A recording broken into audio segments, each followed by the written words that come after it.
नमस्कार, शुभ संध्या, जय हिंद, जय भारत। एक बार फिर वैभव भी हाजिर है परिचर्चा लेकर और आप सभी का बहुत बहुत स्वागत है, अभिनंदन है।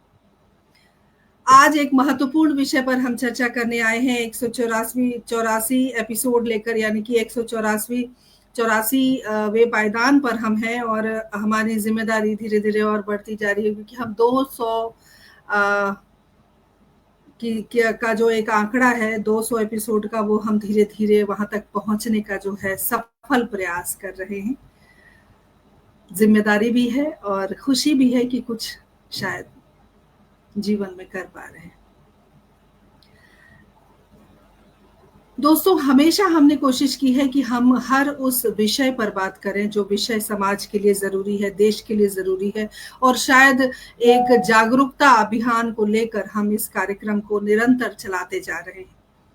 परिचर्चा को बहुत अरसा हो चुका है, बहुत सारे दर्शक हमारे साथ जुड़े हुए हैं, बहुत सारे हमारे वक्ता जुड़े हुए हैं, और मुझे लगता है 500 से अधिक वक्ता का जो समावेश है इस परिचर्चा में रहा है, उनका साथ रहा है, उनका सहयोग रहा है। और मुझे आज इस पटल से बोलते हुए बहुत खुशी हो रही है कि निःशुल्क सभी अपना योगदान देते हैं। ये भी एक बड़ी बात है, और हम रहे ना रहे, इतिहास जरूर याद रखेगा, क्योंकि इतिहास भूलता नहीं है किसी को। आज भाषा पर हम बात करने आए हैं। भाषा किसी भी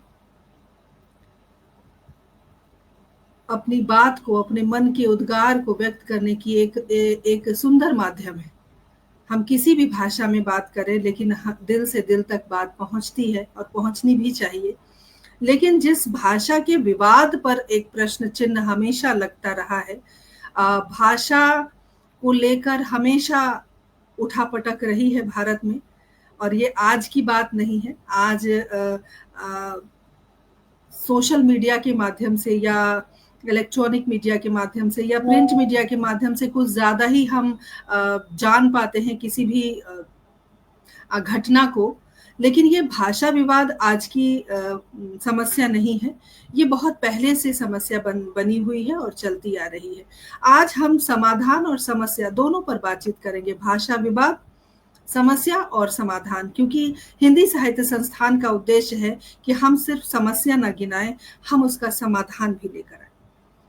आज हमारे साथ कुछ विद्वान वक्ता मौजूद हैं जो अपने अपने विचार रखेंगे।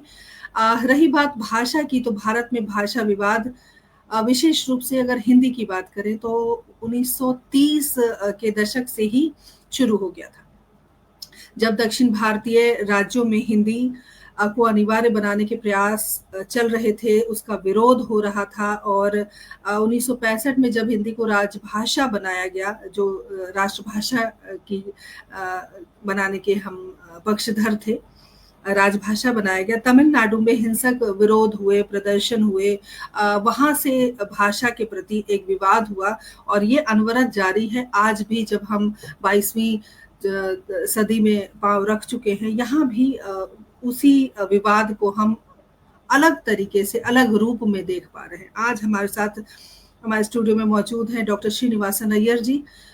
आप सब परिचित हैं उनसे, वो बहुत प्रख्यात साहित्यकार हैं, संस्कृतज्ञ हैं, कलाकार हैं और चिंतक भी हैं।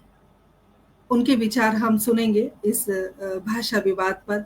और मुख्य रूप से हमारे साथ के.आर. मधु जी जुड़े हैं, जो कि कुबेर ग्रुप के कॉर्पोरेट हेड हैं, IT प्रोफेशनल हैं, और वैसे तो वास्तविक रूप से केरला से आते हैं, लेकिन अभी दिल्ली से हमारे साथ जुड़े हैं। और हमारे साथ जुड़े हैं डॉक्टर राकेश कुमार आर्य जी, जो कि इतिहासकार हैं, इतिहासविद हैं। आप सब जानते हैं, जब वो बोलते हैं तो हम सब बहुत धैर्य से उनकी बात सुनते हैं, क्योंकि उनके पास खजाना है, और वो खजाना हिंदी साहित्य संस्थान के इस पटल पर उड़ेलने के लिए हमेशा पधारते हैं।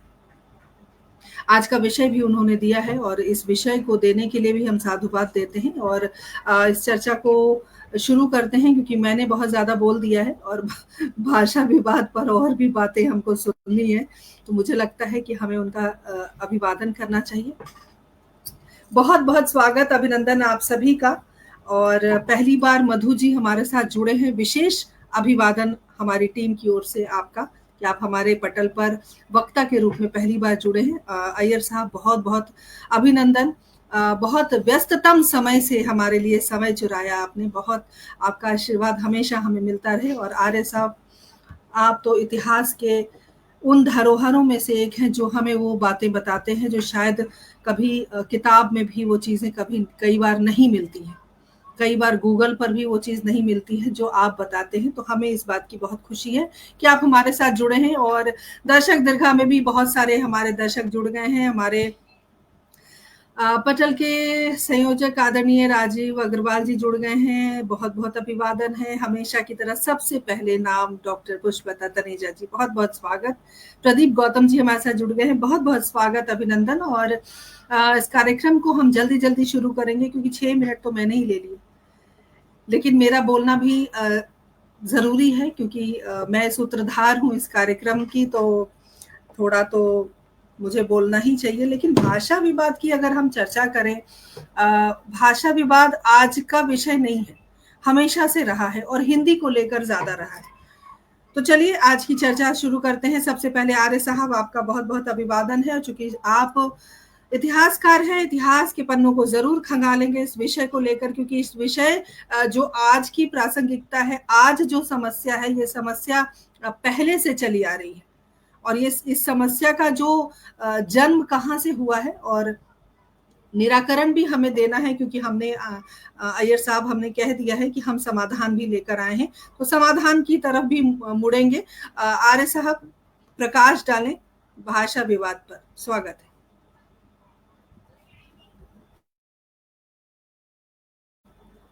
आपका माइक बंद है, माइक बंद है।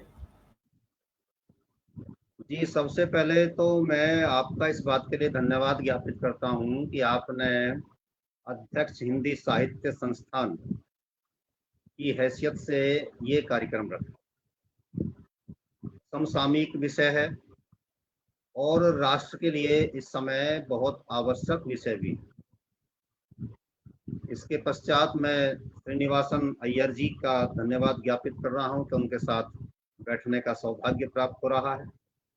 इसके साथ ही KR मधु जी, वो आज पहली बार आ रहे हैं, लेकिन एक अच्छी पर्सनालिटी मैं उनको देख रहा हूं, तो उनके साथ भी संवाद करने का अवसर प्राप्त हो रहा है, यह भी सौभाग्य की बात है।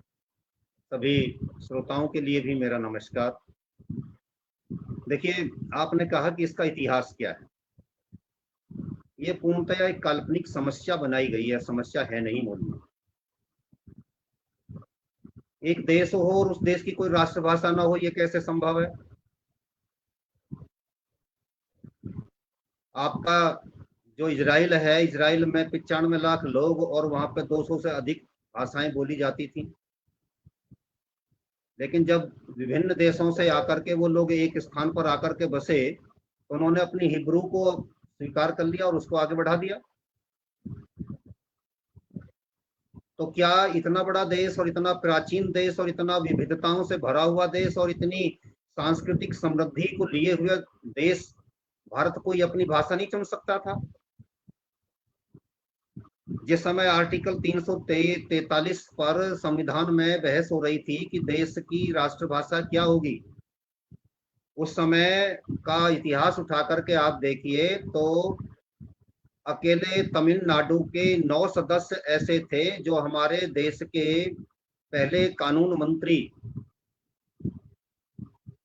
डॉक्टर अंबेडकर जी के साथ आवाज में आवाज मिला करके कह रहे थे कि देश की राष्ट्रभाषा संस्कृत होनी चाहिए। कहाँ समस्या थी? कहीं समस्या नहीं थी। अय्यर साहब केरल से हैं, वहां से भी लोग कह रहे थे, 1 दर्जन से अधिक लोगों का उधर से समर्थन था। लेकिन इससे भी पहली और उससे भी पहली अगर स्थिति में आप जाएंगे तो ये हिंदी शब्द कहाँ से आया? तो मैं आपको बताना चाहूंगा कि जब देश का मुगल शासक मोहम्मद शाह रंगीला था, तब उसने ये कहा कि हमारे जो राजकाज की भाषा है वो उर्दू है और उर्दू में उर्दू का जो शाब्दिक अर्थ है वो है भीड़। भीड़ का मतलब जहां पर विभिन्न भाषाओं के शब्दों की भीड़ लगी हो, इसका मतलब वो अपने आप में कोई भाषा नहीं है। तो वो अरबी फारसी के शब्दों को लेकर के और यहाँ के भी जो स्थानीय भाषाओं के शब्द थे उनको लेकर के एक भाषा बना ली गई थी, भाषा नहीं थी। तो इस पर उन्होंने क्या कहा कि यहाँ की हिंद की भाषा बनाओ कोई, जिसमें अरबी के फारसी के शब्दों को लेकर के एक नई भाषा की जो है खोज कर ली जाए और उसका नाम रखा जाए हिंदी, हिंद की भाषा हिंदी। तो वो आपकी संस्कृत निष्ठ हिंदी नहीं ला रहे थे, संस्कृत के शब्दों से, जिसमें हमारी कन्नड़ का, हमारी मलयालम का, हमारी मराठी का, हमारी तेलुगु का सम्मान होता, वो शब्द नहीं आ रहे थे उसमें, वो हिंदी लाई जा रही थी। ये हिंदी का विरोध तो वहां से आरंभ हुआ। जी जी। और वहां से आरंभ हुआ तो उन लोगों ने कहा हम तो इसको मानेंगे ही नहीं, क्योंकि दक्षिण में मुगल बहुत ज्यादा देर नहीं रुके थे। सभी दोनों हमारे जो पैनलिस्ट हैं जानते हैं इस बात को। संस्कृत से निकली हुई जितनी हमारी बहनें हैं, यानी कि हिंदी की बहनें हैं, उनको कहीं कोई आपत्ति इस बात को लेकर के नहीं है और ना थी। केरल के एक सज्जन मेरे पास आया करते थे, वो कहा करते थे कि आप जल को पानी मत कहिए, जल को जलम या नीरम कहिए तो हम समझ जाएंगे कि आप क्या कह रहे हैं। तो संस्कृत निष्ठ बना लो उसको। तो समस्या थी यहाँ, और इसी बात को लेकर के जब धारा 343 पर संविधान के इस अनुच्छेद पर बहस हो रही थी कि भाषा कौन सी होनी चाहिए, तो देश के बड़े नेता, जो समय देश के प्रधानमंत्री भी बन चुके थे, वो कह रहे थे कि देश की पहली भाषा, देश की राष्ट्रभाषा हिंदी होनी चाहिए। अब आप समझेंगे कि हिंदी, यही हिंदी जिसको हम और आप बोल रहे हैं, यही वो पेच फंसा हुआ है जिससे सारा दक्षिण इसके विरोध में आकर खड़ा हो जाता है, या उस समय भी खड़ा हुआ था। वो हिंदी कह रहे थे मोहम्मद शाह रंगीला वाली हिंदी को, जो उर्दू और हिंदी दोनों जो जोड़ से भरे हुए शब्दों की अरबी और फारसी को लेकर के बनी थी। जी जी जी। और यदि वो हिंदी आ गई होती तो और उर्दू लिपि होनी चाहिए, देवनागरी लिपि नहीं।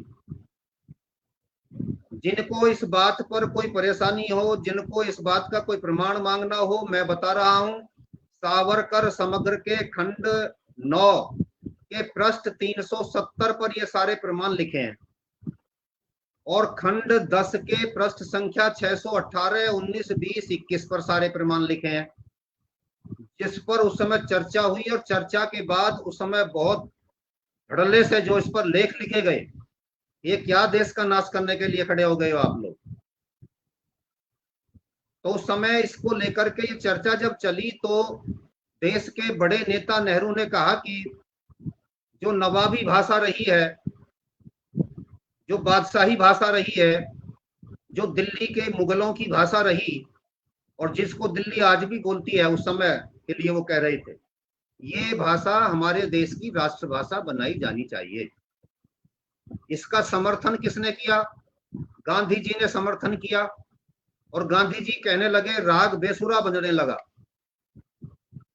और उस बेसुरे राग में नया राग छेड़ दिया गया कि जो लखनऊ के इर्द गिर्द की भाषा है, यानी नवाबों की भाषा, जिसमें रामचंद्र जी को राजा राम ना कह करके बादशाह राम कहा जाता, सीता जी को सीता माता ना कह करके सीता बेगम कहा जाता,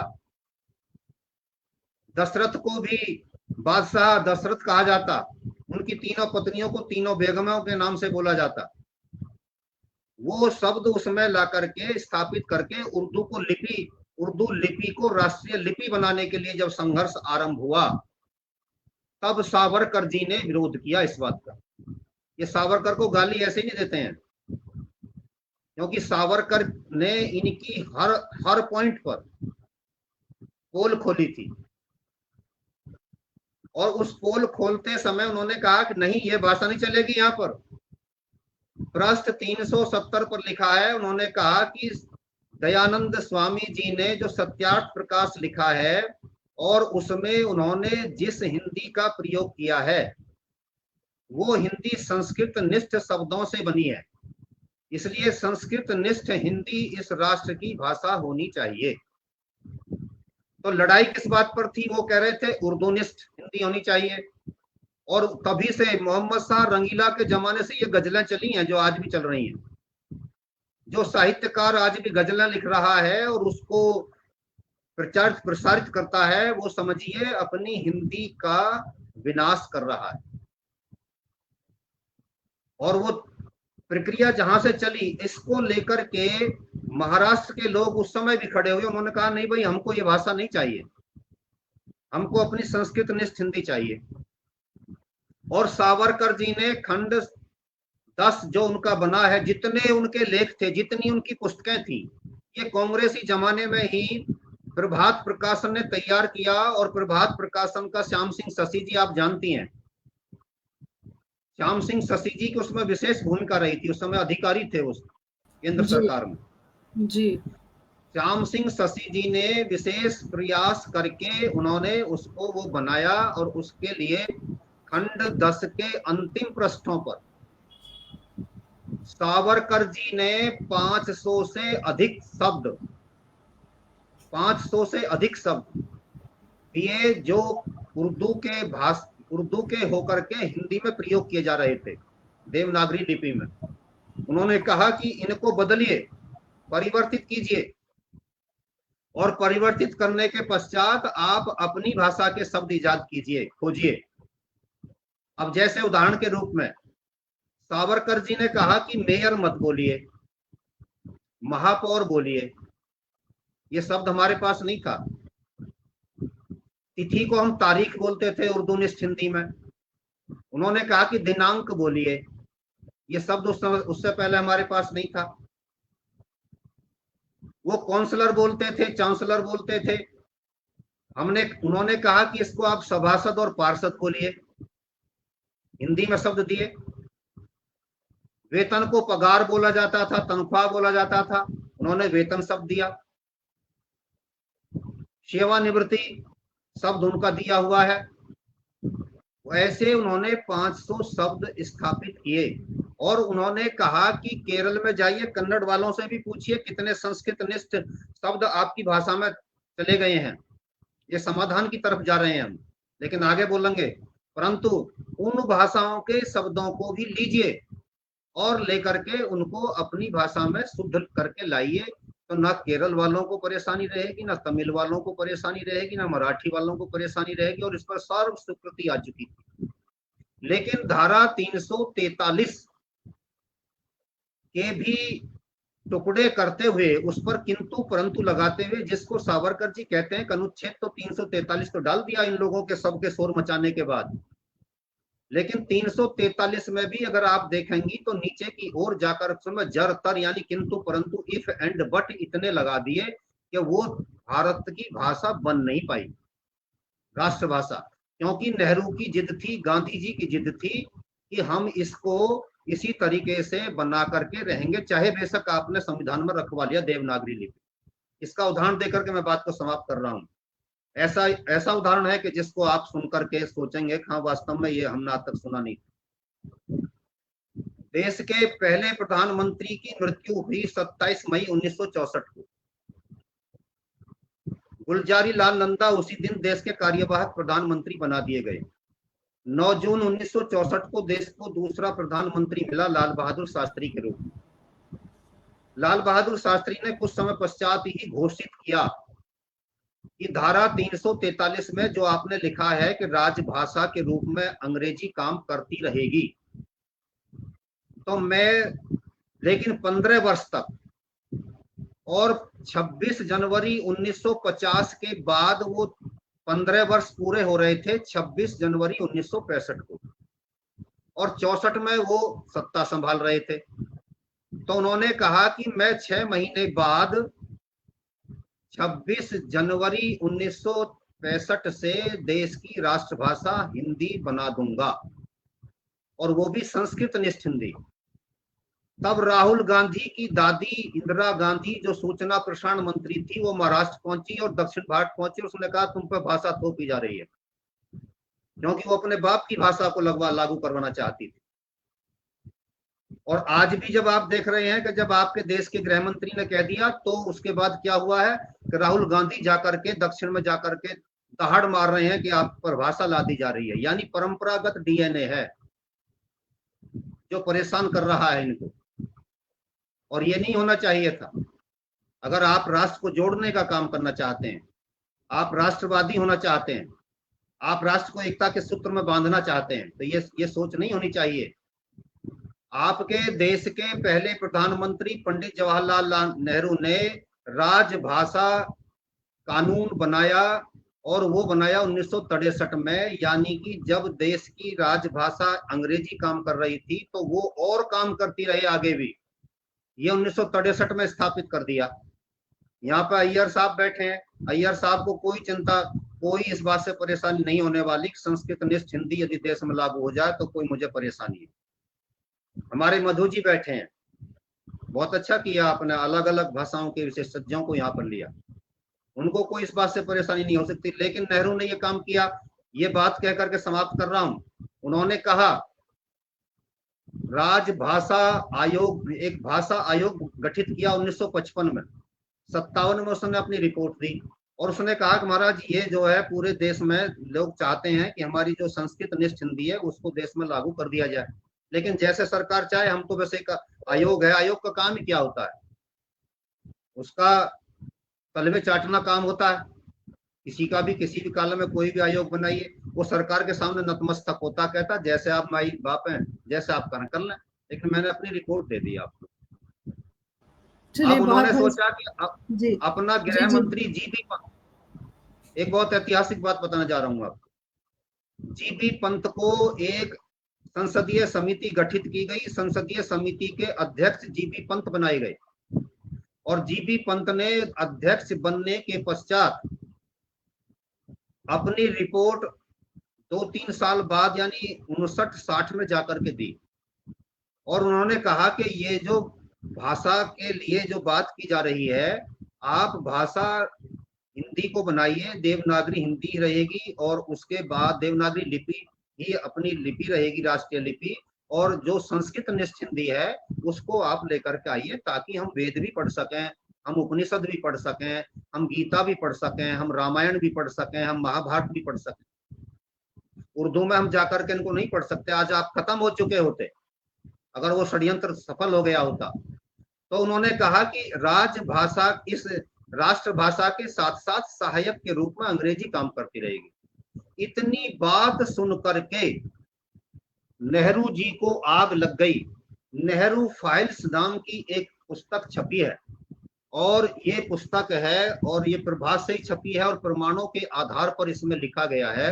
मोटी पुस्तक है काफी, और इसमें बताया गया है कि ये सुनने के बाद नेहरू को आग लगी। आपने एक लेखक के आर्टिकल्स बहुत पढ़े होंगे समाचार पत्रों में, कुलदीप नैयर पत्रकार रहे हैं। कुलदीप नैयर ने लिखा कि उन्होंने इस बात को सुनने के बाद इतना कष्ट अनुभव किया जीबी पंत ने, जब उनको लताड़ लगाई देश के प्रधानमंत्री ने कि तुमने अंग्रेजी को सहायक भाषा कैसे कह दिया, ये तो मुख्य भाषा रहनी चाहिए थी। तो उन्होंने उस दिन कहा था, अय्यर साहब, जीबी पंत ने उस दिन कुलदीप नैयर से कहा था, बियॉन्ड द लाइंस में वो लिखते हैं कि आप देख लेना, कभी भी इस देश की राष्ट्रभाषा अंग्रेज अब हिंदी नहीं बन पाएगी। और उसी दिन शाम को नेहरू की लताड़ लगने के कारण देश के गृह मंत्री को अटैक हुआ था, हृदयाघात हुआ था, दिल का दौरा पड़ा था, और दूसरे तीसरे दौरे में वो 61 में हमारे बीच से चले गए थे। हिंदी के लिए सबसे बड़ा बलिदान उस आदमी ने दिया, और आपके देश के पहले प्रधानमंत्री ने हिंदी के लिए बलिदान करवा दिया उस व्यक्ति का। तो जब ऐसे ऐसे षड्यंत्र लगा करके इतनी ऊंची ऊंची दीवारों के बीच आपकी राष्ट्रभाषा फेंक दी गई हो, तो उस पर तो लड़ाई तो होगी। लेकिन ये काल्पनिक लड़ाई कहाँ से पैदा की गई और कहाँ तक चली आई और कहाँ तक आज काम कर रही है, ये हम सब देख रहे हैं। परंतु इस दीवारों को हम गिरा भी सकते हैं, उसको अगली बार बिल्कुल बिल्कुल, बहुत अच्छी बात आपने कही, एक सार हमें समझ में आया आज की परिचर्चा को प्रारंभ किया आपने, शुरू किया और बहुत सारे दर्शक जुड़े हुए हैं, कुछ प्रश्न भी आए हैं। ममता मनीष सिन्हा हमारे साथ रांची से जुड़ी हैं, अभिनंदन। कुमार सुरेंद्र शर्मा सागर जी हमारे साथ जुड़े हुए हैं, जो कि हमारे पटल के मुख्य सलाहकार भी हैं। बहुत-बहुत अभिवादन है आपका। सुधा गोयल जी हमारे साथ जुड़ी हुई हैं, बहुत-बहुत अभिवादन। बहुत-बहुत आभार हम व्यक्त करते हैं आपसे, गुजारिश करते हैं, नम्र निवेदन करते हैं कि इस कार्यक्रम को ज़्यादा से ज़्यादा आप शेयर कीजिए, ताकि ज़्यादा से ज़्यादा लोगों तक हमारी बात पहुँच सके। मधु जी, मैं आपके पास आना चाहती हूँ। आप केरल से हैं और अभी तो खैर दिल्ली से जुड़े हैं, जैसे कि मैंने परिचय दिया था, लेकिन अगर जिस तरह आर्य साहब ने कहा कि हिंदुस्तान है और हिंदी एक उर्दूनिष्ठ हिंदी है, एक हिंदी हिंदी है, तो ये बड़ा गोलमाल है। केरल वाले केरल वाले अगर संस्कृत की बात अगर हम करें, क्या संस्कृत को आप संस्कृत निष्ठ हिंदी जिसकी अभी परिकल्पना चल रही है, अगर मैं आपसे पूछूं कि आप केरल का प्रतिनिधित्व करते हुए, यदि दक्षिण भारत का प्रतिनिधित्व करते हुए आप इस बात को रखें, तो क्या विचार होंगे उनके हिंदी को लेकर, या भाषा विवाद जो इतने सालों से चलता आ रहा है और आज भी प्रासंगिक है, आज भी चीजें उस तरह से हम देख पा रहे हैं, तो दुख भी लगता है। जैसे कि आर्य साहब ने कहा कि हमारे भारत है, देश है, देश की एक भाषा जरूर होनी चाहिए। बोलियां बहुत हो सकती हैं, भाषा एक होनी चाहिए। और हम जानना चाहेंगे कि आप के विचार क्या हैं, अगर आप अपनी भाई बंधुओं के विचार अपने रूप से व्यक्त करना चाहें, अपने विचार के माध्यम से व्यक्त करना चाहें, तो आप क्या कहेंगे? स्वागत है।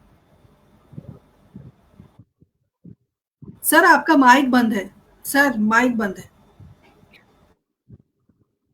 श्रीमान आर्य साहब और अय्यर साहब, आर्य साहब से मैं बिल्कुल सहमत हूँ, क्योंकि संस्कृत निष्ठ हिंदी मैं उसको पूरी तरफ से सपोर्ट करता हूँ, क्योंकि देश के लिए एक लैंग्वेज कॉमन होना बहुत जरूरी है, क्योंकि अपना देश को ऐसा डिवाइड किया गया भाषा का अनुसार।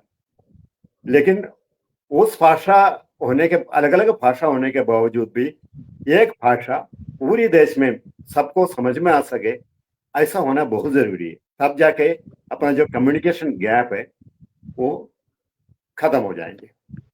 अब इसमें क्या है, जो साउथ का कुछ ऐसे स्टेट के अंदर से कुछ ऐसे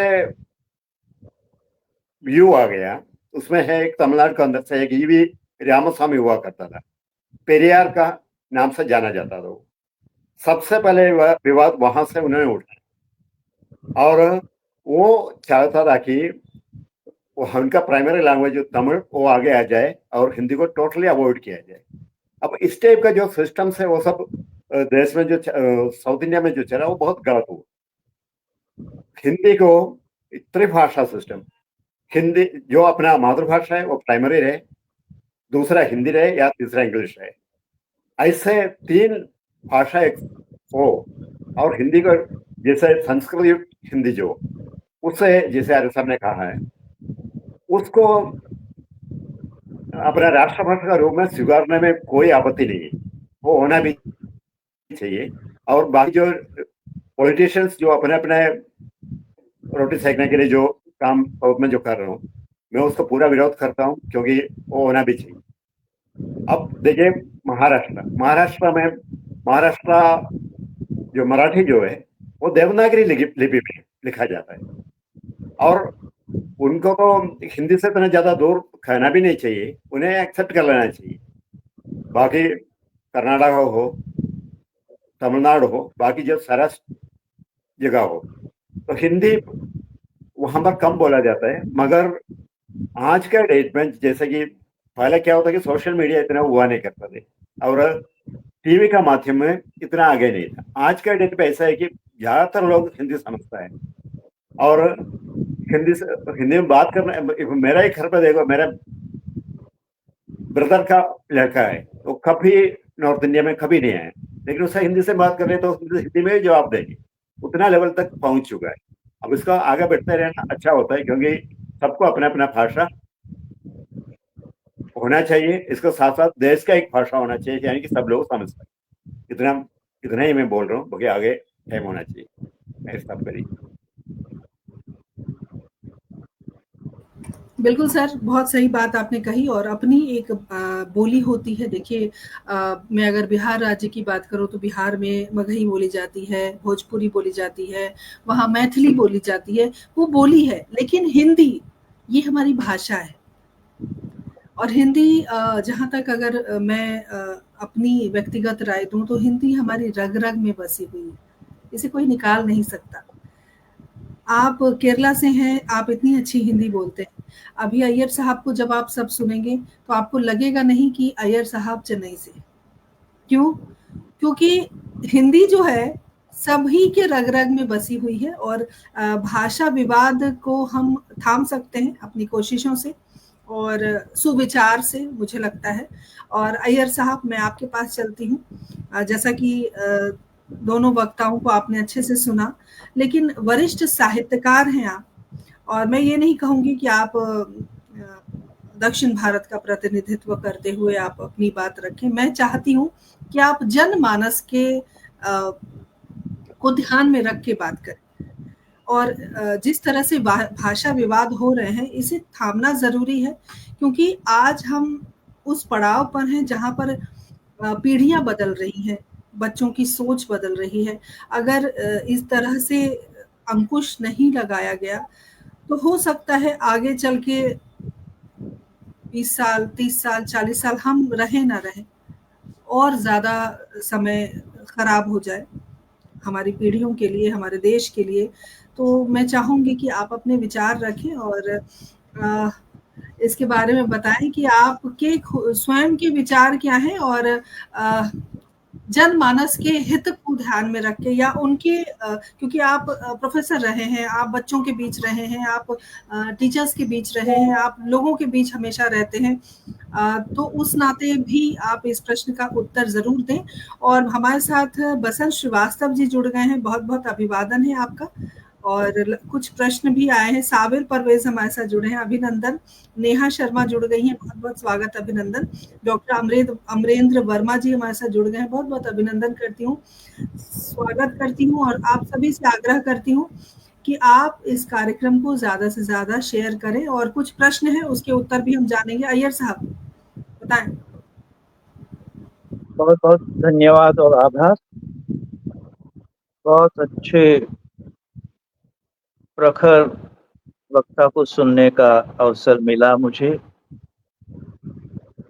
आर्या साहब ने बहुत ही शोधपरक, ये कहूँगा रिसर्च ओरिएंटेड, साक्ष्य के साथ में, बहुत गंभीर चिंतन के साथ में और बहुत समर्पण के साथ निष्ठया अपनी बात कही।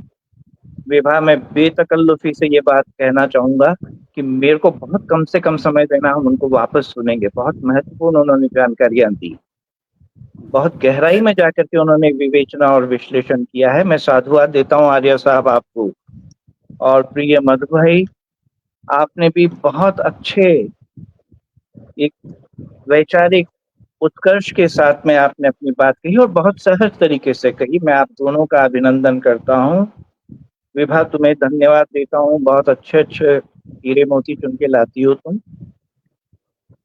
मैं क्योंकि संस्कृत का विद्यार्थी हूँ, स्वाभाविक है मैं हर चीज को बहुत गौर से सुन रहा था जो आर्या साहब फरमा रहे थे। सच में ये भाषाई जो विवाद है, वो विवाद हमारी नासमझी का है, हमारे अपने संकीर्ण दृष्टिकोण का है, हमारी अपनी असहिष्णुता का है, और हमारी अपनी स्वार्थपरक लिप्सा का है। भाषा कभी भी दूर नहीं करती, हर भाषा की अपनी खूबसूरती है। और मुझे तो एक वैदिक कहानी ध्यान आती है, प्राण की कहानी है। देह के बहुत सारे अवयव, और हर अवयव को लग रहा था कि मैं ही इम्पोर्टेंट, हाथ ने कहा मैं नहीं होता तो क्या हो जाता, मैं ही करता धरता हूँ। पैर ने कहा मैं नहीं होता तो तुम कहाँ जाते, एक जगह बैठे रहते। आंख ने कहा मैं देखता नहीं तो तुम कहाँ तो जाते और कहाँ बैठते, क्या करते। कान ने कहा बकवास कर रहे हो, मैं नहीं होता तो कुछ सुनाई नहीं देता। सब अपनी अपनी टपली, अपना अपना राग अलाप रहे थे। और प्राण ने देखा कि ये तो अपने आत्मराग से मुक्त ही नहीं हो रहे हैं, मैं यहाँ रह के क्या करूं, मैं चला जाता हूँ। और जब प्राण बिछुड़ने लगा न, और अंग जब शिथिल पड़ने लगे, तब उनको सच्चाई का राज समझ में आया। आज कमोबेश यही स्थिति हो रही है। हर प्रांत अपनी भाषा को लेकर के अपनी जिद पे अड़ा हुआ है। और सबसे बड़ी समस्या यहाँ पे जो मैं देखता हूँ वो है दोगलेपन, वो है द्वैत, वो है हमारे स्वार्थी गिद्ध दृष्टि की कि हमें किसमें फायदा मिलेगा। देश जाए गर्त में, संस्कृति जाए भाड़ में। हमारी अपनी जो भाषा व्यक्ति की पहचान होती है। हम जब भारत की बात कहते हैं, भारतीय संस्कृति की तारीफें करते नहीं अधाते, तो हम कितना दुखद है जब भूल जाते हैं हम भाषा के उद्गम को। संस्कृत, जैसे आर्य साहब ने फरमाया, संस्कृत तो सभी भाषाओं की जननी है। और फिर उस संस्कृतम संस्कृतिश्चैव श्रेयसे समुपास्यताम, ये कहा हमारी संस्कृति में से आप संस्कृत को हटा दें तो कुछ नहीं रहेगा। ऐसे में उसमें, और हमारे तो भाषिक सौंदर्य देखिए, छोटे से छोटा पक्षी, पशु, सब अपनी कुछ ध्वनियां निकालते हैं, लेकिन भाषा का एक प्रारंभिक उस बिंदु से लेकर के उसके विकास और जो आज वर्तमान स्थिति है वहां तक पहुंचने में कितना युग लगा है। और उसमें अगर हमारी पहचान, भाषा के संदर्भ में मुझे अभी बात करते हुए ध्यान आ रहा है, आर्य साहब से और उत्साहित हूं मैं। कहा केयूराणि न भूषयन्ति पुरुषम हारा न चंद्रोज्ज्वला, न स्नानम न विलेपनम न कुसुमम नालंकृता मूर्धजा, वाणी का समलंकरोति। मूल सार ये है कि आप बाहर से कितने दिखावे कर लें, आप टोपी पहन लें, अचकन पहन लें, कुछ भी कर लें, आपकी वास्तविक जो व्यक्तित्व की झलक मिलती है वो आपकी भाषा से मिलती है सब।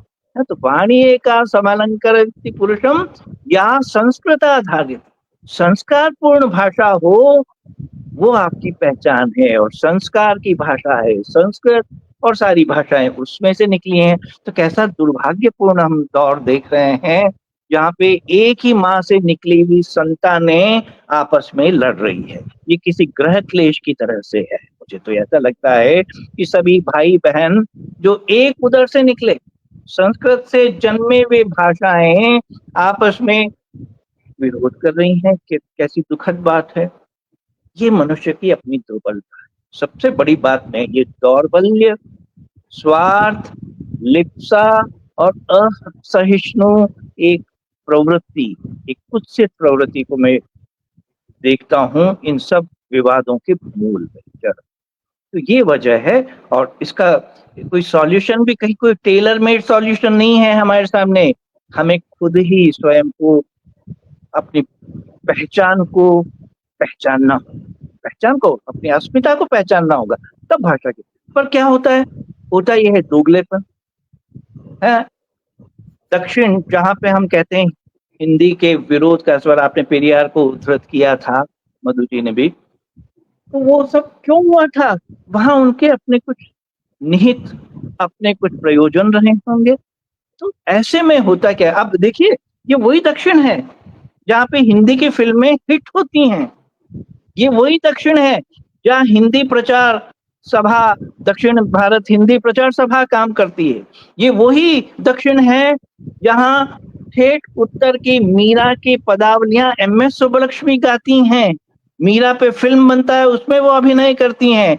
वहां पे हिंदी को लेकर के ऐसा कहते। और देखिए धर्म प्राण वो संस्कृति, अब देखिए कृष्ण की पूजा, राम की पूजा, ये सब अवतरित हुए हैं हमारे उत्तर प्रांत में और उनको पूजा जाता है दक्षिण में। ये कैसा दोगलापन है, ये कैसा देते। ये कुल मिला के ये ऐसा ही हुआ गुड़ तो खाएंगे पर परहेज है, गुलगुला नहीं खाएंगे। ये जो हमारी द्वैत वृत्ति है, इस पे अंकुश लगाने की, या इस आत्मालोचन पूर्वक इसको समझ के थोड़ी ईमानदारी से, मनुष्य है, मनुष्य का समाज है, प्रेम, सौहार्द, सद्भाव, अभी हम चर्चा कर चुके हैं ना पिछले दिनों, सर्वजन सुखाय सर्वजन हिताय है। तो उसको, उस स्पिरिट को, उस आत्मा को समझने की जरूरत है, तब जाकर के कहीं होगा। और त्रिभाषा, जैसे मधु जी ने फरमाया, सच में एक क्षेत्रीय भाषा रखिए, आप अपने घर की एक बोली रखें, एक राष्ट्र की भाषा होनी चाहिए हमारे परस्पर संवाद की, अंतर प्रांतीय और एक विदेशी स्तर पे। और यही त्रिभाषिक फॉर्मूला हमारे युगों पूर्व, अगर आज हम किसी को विवादास्पद भी समझे तो एजुकेशन कमीशन ने कभी त्रिभाषा फॉर्मूला का सूत्र दिया था। Destiny of India is being framed in classroom teaching, और वहां कहा कि बच्चों में 3 भाषाओं के प्रति हमें चेतना जागृत करनी चाहिए। तो ये सारी चीजें हैं। आप देखिए पशु पक्षियों को देखिए, सब अपनी स्वर लहरी बिखेर रहे हैं, उनमें कभी भाषा के नाम पे दंगे होते हुए देखे? ये मनुष्य ये जो करता है, सबसे सर्वश्रेष्ठ कृति भी ईश्वर की, विधाता की मनुष्य ही है। और अगर निकृष्टतम कोई सृष्टि माननी है तो वो भी मनुष्य ही है। देखिए कैसी ये विवादास्पद स्थिति है, कैसी हास्यास्पद स्थिति है। तो ऐसे में पक्षी कभी आपस में भाषा को नहीं लड़ रहे हैं कि वो तोता नहीं कह रहा है कि तुम कौवा तू इस तरह से बोल रहा है, या ये शेर, कोई अपने आप को श्रेष्ठ बना करके ठोक नहीं रहा है। लेकिन अय्यर साहब, एक बात और जानना चाहेंगे हम, आपको क्या लगता है, क्या अगर हिंदी राष्ट्रभाषा बन जाए, या जैसे कि राष्ट्र की एक भाषा होनी चाहिए, वो हिंदी है, हम सालों से हिंदी बोलते आए हैं, और लेकिन क्या आपको लगता है कि जो हिंदी भाषी नहीं है उनके मन में कोई डर है इस बात को लेकर, या कुछ घबराहट है कि अगर हिंदी राष्ट्रभाषा बन जाएगी तो उनका कुछ अहित हो जाएगा? क्या इस वजह से इतने विवाद हो रहे हैं? पर ये भय क्यों? हिंदी कोई पराई कोई भाषा तो थोपी नहीं जा रही है उनपे जिससे वो भयत्रस्त हो जाए। और जैसे मैंने निवेदन किया, जैसे आर्य साहब ने कहा, कहाँ से निकली है? संस्कृत जननी है और हिंदी दुहिता है, उसके और भाई बहन हैं। तो फिर हम अपनी माँ से ही डरेंगे क्या, या अपने भाई बहनों से डरेंगे क्या? ये तो वैसे ही एक निर्मूल एक भय है। तो हिंदी क्यों हिंदी से डरने की कहाँ आवश्यकता है? आपकी भाषा को नकार करके तो नहीं, क्षेत्र में आप जो प्रांत जहाँ जिस प्रोविंसेस से हैं, आप जिस प्रदेश से हैं, उसको दबा करके तो नहीं कर रहे हैं। पूरा राष्ट्र तो एक है कि नहीं? वो जो मैंने आत्मा वाली कहानी कही, वही तो बात है कि हम कुल मिला करके देखिए।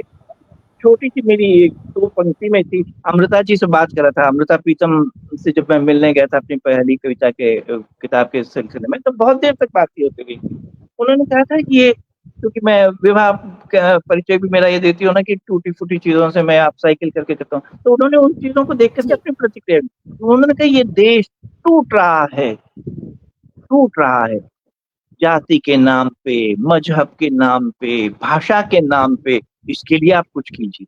बहुत बड़ा उन्होंने एक जिम्मा, एक चुनौती हमारे सामने रखी थी खोल करके। तो ये बात है कि टूट रहा है, और कौन कैसे टूट रहा है? तोड़ा जा रहा है।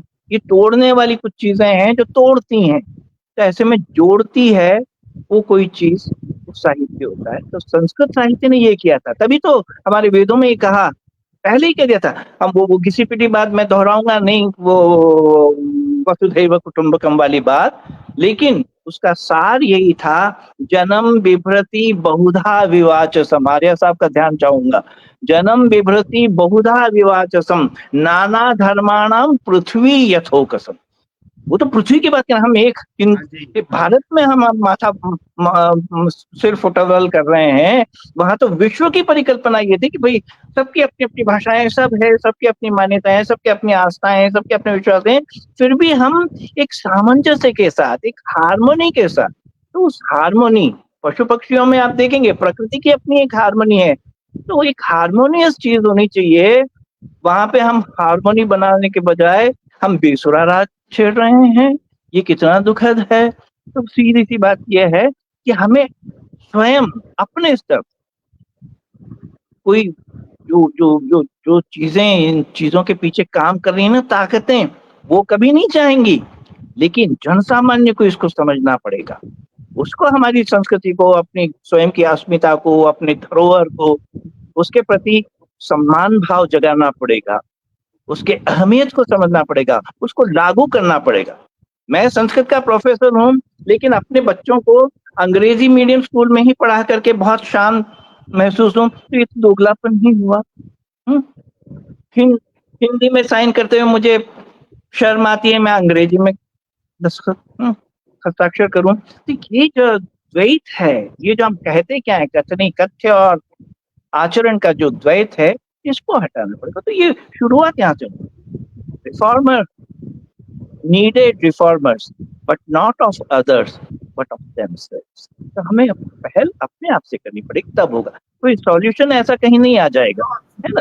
तो ये है, इसलिए है, और इस बात को हमें महसूस करना पड़ेगा, बोली, मजहब, भाषाओं के बिखरे चाहे रंग अनेक, फिर भी भारत अपना है, हम बने रहेंगे मिलकर के। तो गुलदस्ता है भारत, हमारी भारत भूमि एक फ्लावर पॉट है, तरह तरह के फ्लावर हैं, तरह तरह की खुशबुएं हैं, हम सबको उसमें एक साथ समवेत रूप में रहना है। बस विभा, मैं इतना ही कहना चाहूंगा। बहुत बहुत धन्यवाद मुझे अवसर दिया। बहुत सुंदर वक्तव्य और बहुत अच्छा लगा आपको सुनकर। बहुत सारे प्रश्न आ रहे हैं आर्य साहब, लेकिन हमें जल्दी इस कार्यक्रम को 8 बजे तक स्थगित करना है। मैं मधु जी के पास आना चाहती हूँ। सर, आपको क्या लगता है, दक्षिण में हिंदी विरोधी लोग हैं या संस्कृत के भी विरोध में खड़े हैं? दक्षिण में संस्कृत का विरोध मैंने इतना देखा नहीं है, मगर हिंदी विरोधी लोग, देखिए, ये एक पॉलिटिकल विंग ये काम करता है। एक्चुअल आम पब्लिक जो है उसमें इतना विरोध नहीं है। ये कुछ लोग कुछ नैरेटिव को आगे बैठाने के चक्कर में ये दिखाता है। मेरा व्यू तो इतना ही है, क्योंकि क्या है कि कुछ ऐसा पॉलिटिकल विंग है, उसको अपना नैरेटिव को आगे रखने के लिए कुछ ना कुछ तो चाहिए, यानी कि पब्लिक को इकट्ठा करके अपने साथ रुकवाना चाहते हैं। तो उस चक्कर में वो लोग ऐसा करते हैं। अदरवाइज आम पब्लिक के अंदर ऐसा कोई भावना नहीं है। आम पब्लिक हिंदी को भी एक्सेप्ट करते हैं, ऐसा कोई बात नहीं है। अब केरल में तो त्रिभाषा सिस्टम है, हिंदी, इंग्लिश, मलयालम, और बाकी स्टेटों में भी मतलब हिंदी होना चाहिए। यदि ऐसा नहीं हुआ तो देश को जोड़ कर रखने की भाषा बहुत जरूरी है।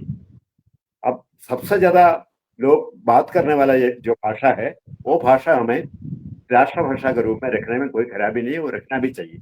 तब जाके तो हम एक साथ जुड़ेंगे, एक दूसरे के, एक मतलब अपना जो इच्छा है, अपना जो भाषा होता है, जो अपना मन का बात दूसरे को समझाने के लिए होता है। तो पूरी देश में एक ही भाषा, ऐसा समझने वाला भाषा हो, सब लोग, सबसे ज्यादा लोग रीड कर सके, बात कर सके, इसमें बहुत बढ़िया बात होता है, अच्छी बात है। बहुत सुंदर, बहुत बढ़िया मधु जी। बहुत कम शब्दों में बहुत बड़ी बड़ी बातें आप कह जाते हैं, बहुत सहजता से हमारे दर्शक आपको सुन रहे हैं। आर्य साहब, एक प्रश्न आया है कि जब धारा 370 को हटाया गया तो 343 को संशोधित क्यों नहीं किया जा रहा, इसको हटाया क्यों नहीं जा रहा, इसके ऊपर सरकार काम क्यों नहीं कर रही?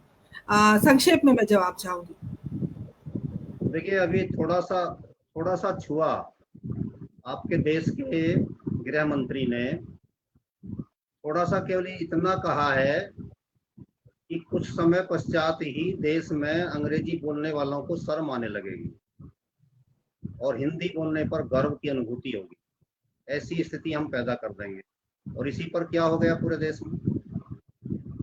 जो देश की सरकार अभी दूसरों के सहारे चल रही हो, उसका कितना वजूद होगा इस समय, कितनी ताकत होगी उसके पास। तो इसको छेड़ना, 343 को जाकर के छूना, वो आप छू गए थे 370 को, उस समय आपके पास स्पष्ट बहुमत था, लेकिन इस समय स्पष्ट बहुमत नहीं है। भाषाओं के नाम पर भावनाओं के साथ खेल करके लोग क्या दूसरा खेल करा देंगे, ये मतलब स्पष्ट बहुमत का इंतजार करना पड़ेगा, तब जाकर चीजें सुधरेंगी। बहुत सारी धाराएं हैं जो हटानी है, बहुत कुछ परिवर्तन होना है। कहने का मतलब है, अगर राजनीति उठापटक की अगर हम बात करें तो स्पष्ट बहुमत सरकार को मिले तो इस क्षेत्र में कुछ कार्य हो सकते हैं। कुछ और प्रश्न है, मैं ढूंढ रही हूँ क्योंकि बहुत सारे संदेश आते हैं तो प्रश्न इधर उधर हो जाते हैं। बहरहाल हम चाहेंगे कि जैसे कि हमने समस्या बताई, अब डॉक्टर तनेजा ने लिखा भी है कि अमेरिकी डॉक्टर रिक ब्रिग्स के अनुसार कंप्यूटर, जो अभी हम कंप्यूटर से जुड़े हुए हैं, आपस में बातचीत कर रहे हैं, कार्यक्रम चलाते हैं, कंप्यूटर पर काम करते हैं, संस्कृत भाषा का सॉफ्टवेयर है। सर्वाधिक तो संस्कृत को अगर हम चाहें भी तो हम उसे अलग नहीं कर सकते, क्योंकि अब जो तकनीक है, तकनीक अगर किसी भाषा पर निर्भर है तो आप समझिए कि आप उससे अछूते कभी नहीं रह सकते, आप उससे दूर नहीं रह सकते। ये तकनीकी युग है, ये सभी जानते हैं। नेहा शर्मा लिखती है, बहुत ज्ञानवर्धक परिचर्चा चल रही है, और बधाई भी दी है आज के इस आयोजन के लिए डॉक्टर अमरेंद्र वर्मा जी ने, तो मैं अभिवादन करती हूँ। और देखिए, सबसे बड़ी बात है आप सभी का जो सहयोग है, शाम को 7 बजे आप आ जाते हैं और 1 घंटा हमारे साथ समय बिताते हैं, इतने कौतूहल के साथ प्रश्नोत्तर चलता है, यही हमारा संबल है और इसी वजह से परिचर्चा चल रही है। तो मैं बहुत बहुत धन्यवाद ज्ञापित करती हूँ कि आप लोग अपना कीमती वक्त हमें देते हैं। एक प्रश्न और आया है आर्य साहब, 1947 में कितने लोग संस्कृत बोलते थे, जानना चाहते हैं हमारे सुरेंद्र शर्मा सागर जी। इसका उत्तर मैं पहले दूसरे अर्थों में और संदर्भों में दे चुका हूँ। इजराइल में कितने लोग हिब्रू बोलते थे, इनका प्रश्न नहीं है, उसमें उलझाव है। इसका मतलब जब कोई बोलता ही नहीं था तो फिर संस्कृत की बात क्यों की जा रही थी या क्यों की जा रही है। सही बात। तो वहां पर कोई हिब्रू नहीं बोलता था। अगर वो संघर्ष करके अपनी भाषा बना सकते हैं, और दक्षिण की बात कर रहा हूं मैं, डॉक्टर अंबेडकर की बात कर रहा हूं मैं, जिन्होंने इस बात का प्रस्ताव रखा था, वो पढ़ सकते हैं उस बात को कि संस्कृत इस देश की राष्ट्रभाषा होनी चाहिए। और संस्कृत के लिए नासा या दूसरे लोग, नासा तो नहीं, लेकिन जो जितने भर भी कंप्यूटर की भाषा के लिए जो बात आ रही है, उसके लिए सबसे सरल और सबसे उत्कृष्ट और सबसे वैज्ञानिक भाषा और शब्दावली कोई हो सकती है तो संस्कृत की हो सकती है। आदरणीय अय्यर साहब बैठे हैं, इस बात को जानते होंगे, अच्छी तरीके से जानते होंगे, तो वो भी उस पर आ चुका है। जी बिल्कुल सही कहा आपने। पूनम शर्मा जी भी हमारे साथ जुड़ी हैं, बहुत बहुत अभिनंदन करती हूँ। आप सब इसी प्रकार हमारे साथ बने रहें थोड़ी देर और। समाधान की बात अगर हम करें, जैसे कि ये एक किसी व्यक्ति का काम नहीं है, जो जिस विषय पर हम चर्चा कर रहे हैं कि विवाद कैसे रुके या हिंदी को राष्ट्रभाषा क्यों नहीं घोषित किया जाता, क्योंकि ये हमारा और आपका काम नहीं है। हाँ, अगर हम अपने दिल की सुने, अगर हम अपने मन की बात करें तो राष्ट्रभाषा हम मानते हैं हिंदी को, चाहे वो कागज पर हो कि ना हो, क्योंकि हम बोलते हैं और हमें गर्व है। लेकिन जिस तरह से राजनीति उठापटक की बात चली कि राजनीति को अगर बीच में जोड़ा जाए तो लगता है कि हाँ, थोड़ा समय लगेगा। जैसे 370 को हटाने में बड़ा समय लगा, धीरे धीरे चीजें सुधरेंगी। खैर, अगर कंक्लूजन की बात हम करें, अगर हम बात करें कि क्योंकि समस्या तो हमने बता दी, समाधान भी ढूंढना है, तो अगर मैं समाधान ढूंढने के लिए कहूँ तो मैं मधु जी से जानना चाहती हूँ, आपके नजरिए से, आपके अनुसार इस विवाद का क्या समाधान होना चाहिए, किस रूप में होना चाहिए, आप संक्षेप में हमें बताएं। देखो, समाधान ऐसा होना चाहिए, हिंदी को राष्ट्रभाषा के बारे में सबको स्वीकार करना है, लेकिन राष्ट्रभाषा से अलावा एक होता है ऑफिशियल लैंग्वेज, अलग भी होता है। उदाहरण के तौर पर सिंगापुर में तमिल को भी ऑफिशियल लैंग्वेज के बारे में स्वीकार किया है। वैसे ही हम संस्कृत को अपना ऑफिशियल लैंग्वेज, मतलब ऑफिस में चलने वाला लैंग्वेज नहीं, ऐसा एक दर्जा दे के संस्कृत को रखना चाहिए, क्योंकि संस्कृत से ही सब है। और सबसे ज्यादा लोग, क्योंकि संस्कृत आज का डेट पे लुप्त होने वाला है, यदि उसके ऊपर ध्यान नहीं दिया तो लुप्त हो जाएगा।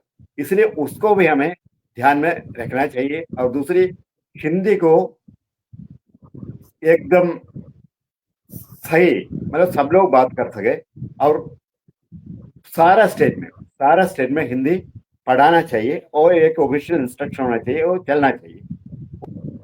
वो मेरा व्यू है, तब बहुत जाके सुंदर तो ये बात हो। विवाद जी खत्म होगा।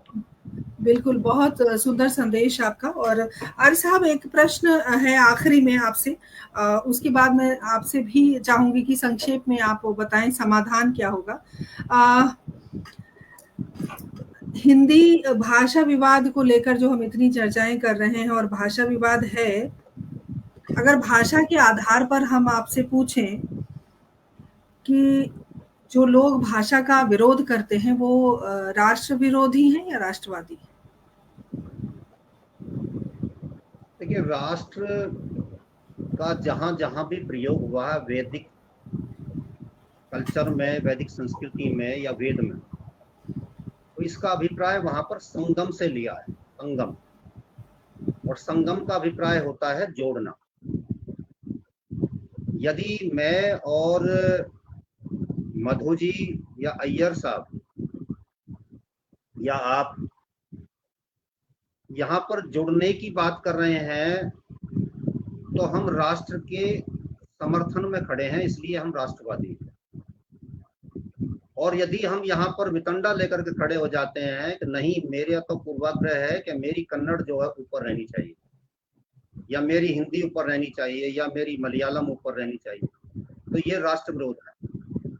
इसका अभिप्राय है कि आप जोड़ नहीं रहे हो बल्कि तोड़ रहे हो।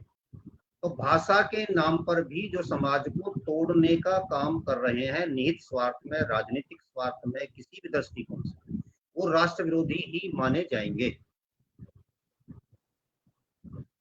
बहुत खूब। और समाधान आपकी नजरिए से? समाधान केवल एक है कि हम ऐसी विशेषज्ञों की एक कमेटी बनाएं जो हमारे दक्षिण की सारी भाषाओं के उन शब्दों को खोज करके लाएं जो हमारे संस्कृत से जुड़े हुए हैं, और वो हिंदी में बहुत सुंदरता के साथ में समाविष्ट हो सकते हैं। जैसे मैं एक शब्द का उदाहरण देकर के बात को समाप्त करूंगा। आप भ्रातर शब्द को लीजिए। भ्रात्र संस्कृत का शब्द है, उसी को भ्रातर भी बोलते हैं।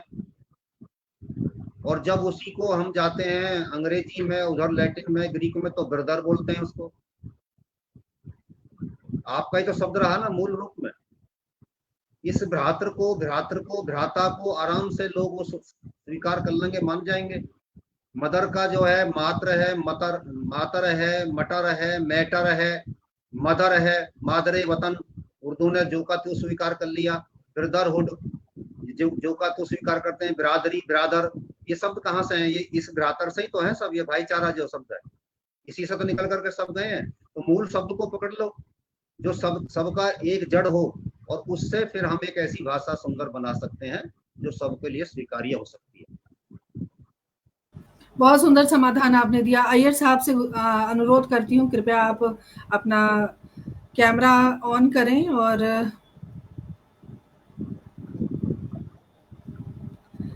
अय्यर साहब सुन पा रहे हैं मुझे? अय्यर जी, जी आपका माइक बंद है। अय्यर साहब आपका माइक बंद है, और आपसे निवेदन करती हूँ कि आप हमें बताएं कि आपके हिसाब से क्या समाधान हो सकता है इस विवाद का। देखिए, वही बात है, हम क्षेत्रवाद से ऊपर उठें, एक व्यापक परिप्रेक्ष्य में सोचें। और जो अय्यर साहब एक बात और मैं जानना चाहती हूँ कि जैसे कि आर्य सर ने कहा था कि सरकार को बहुमत नहीं है, इस वजह से भी चीजें रुक रही हैं। हम आम जनता क्या कर सकते हैं इसके लिए? आप और हम क्या कर सकते हैं? मैं चाहूंगी कि आप ये भी बताएं, तो शायद कुछ बात लोगों तक पहुंच सके, क्योंकि जागरूकता की बात आपने कही थी कि हम जागरूकता फैलाने के लिए कार्य कर रहे हैं। तो आम जन क्या कर सकते हैं इसमें? जी, आम जन को ज्यादा से ज्यादा हिंदी को महत्व मिले, इस तरह के आचरण करने चाहिए। आप केवल अंग्रेजी या उस तरह की जो दूसरी व्यामोह हैं उसमें न फंस करके पूरी निष्ठया, पूरी ईमानदारी से आप हिंदी के प्रति जो जो भी कार्य कर सकते हैं, आप अधिकाधिक उसको हिंदी को प्रयोग में लें, हिंदी का प्रचार प्रसार करें। अपने ही स्तर पे कुछ छोटी छोटी गोष्ठियां की जा सकती है, बच्चों में हिंदी के प्रति रुझान पैदा किया जा सकता है। आप अंग्रेजी शिक्षा से इतने उसका जादू आपके सर पे चढ़ के बोल रहा है कि आप ये भी नहीं ध्यान देते कि कच्ची मट्टी जैसा बच्चा आपका स्कूल में जाकर के जॉनी जॉनी यस पापा तो सीख करके सुनाता है, मेहमानों के सामने कविता बोलता है तो आप खुश होते हैं, और आपका ध्यान इस बात पे नहीं जाता है कि जॉनी जॉनी वो बच्चे को कितनी ढीठ बना रही है ये संस्कृति है। वो पूरी जो आप ध्यान से उसको सुने, Johnny Johnny yes papa, eating sugar no papa. बाप पूछ रहा है कि भैया तू शक्कर खा रहा है, झूठ बोल रहा है वो पिता के सामने दबंग होकर के, और फिर पिता कहते हैं ओपन योर माउथ, तो ढीठ की तरह से हंस और रहा है। तो ये कौन सी संस्कृति है, इसको तो जरा हम समझें। तो ये बातें, कुछ इस तरह की छोटी छोटी बातें हैं जहाँ पे हमें खुद जागरूक होना पड़ेगा, अपनी चेतना को जागृत करना पड़ेगा, अपनी दृष्टि को विकसित करना पड़ेगा, और हमें अपने आप को गौरवान्वित महसूस करना चाहिए संस्कृत को लेके, संस्कृत से निकली हुई भाषा को। जैसे आपने कितना अच्छा अभी आपने विश्लेषण किया आर्या साहब ने शब्दों का, कि कैसे पितृ से फादर तक पहुंचे, मातृ से मादरे वतन, और ये सब, इन रहस्यों को आप समझें। इनको समझे बगैर हम तो गहराई में जाते नहीं हैं, सतह तक ही अटक जाते हैं। ये बड़ी पीड़ादायी चीज है, गहराई में उतरना सीख।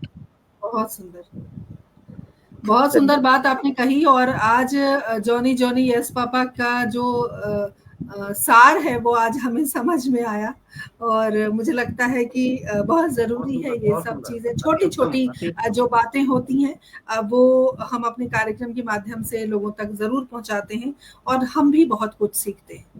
क्योंकि कोई कहते हैं ना कि कोई भी माँ के गर्भ से कुछ सीख कर नहीं आता, क्योंकि सभी अभिमन्यु नहीं है।